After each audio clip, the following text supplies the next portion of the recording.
Morning all. It's Thursday. Right, I'm looking at the dollar versus the Norwegian kroner. You can see that we did try a break above this trend line yesterday, but we didn't make it. So this is I wouldn't say it's a negative candle, but it's a neutral candle. So it's indicating that we failed to break above here.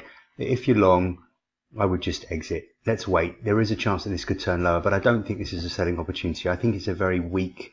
It's a weak resistance. We might have to back away and then have another run up at it to break it. So I think it's not a shorting opportunity, but to be long now is probably not worth it, especially if you are long from slightly lower down. Let's just sit and wait and see what happens with that one.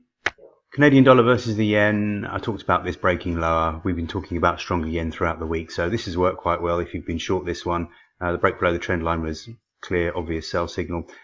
I think this will continue lower. If we happen to have an odd bounce and recover all the losses, then we've obviously got resistance up around the 83.70, 83.80 area, which would be a nice sell, or should be a should be worth trying a short position. I'd be very surprised to see that bounce back. For me, I think we're headed towards 82.70 at least.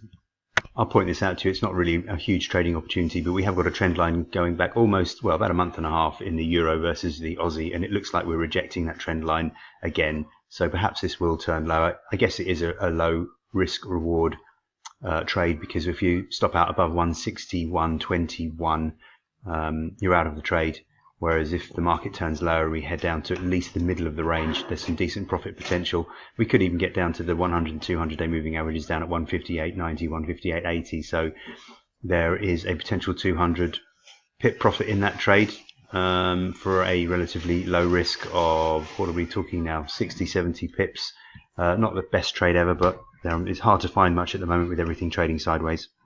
Dollar was expected to push higher against the Canadian dollar. We broke above this little peak here at 133.75 as I hoped, and rocketed all the way up to 134.56, so that's working out quite nicely. We do have a little bit of resistance just from the Fibonacci at 134.55, which is probably why we've topped there. I don't see this as a sell opportunity. I don't see this as any sort of sell signal.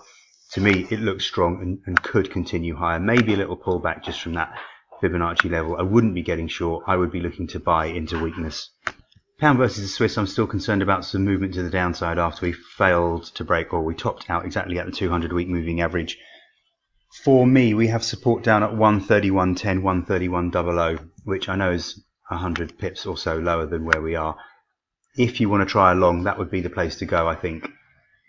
That's just around this trend line, actually. So if we come down to meet this trend line, that would be the place. So we've got further support from, you'll know this already, from this trend line down here at 130.80. So I guess there is a good 20 pip area of support down here if we were to collapse. I wouldn't be buying it here, as I said yesterday. It's a bit sort of no man's land.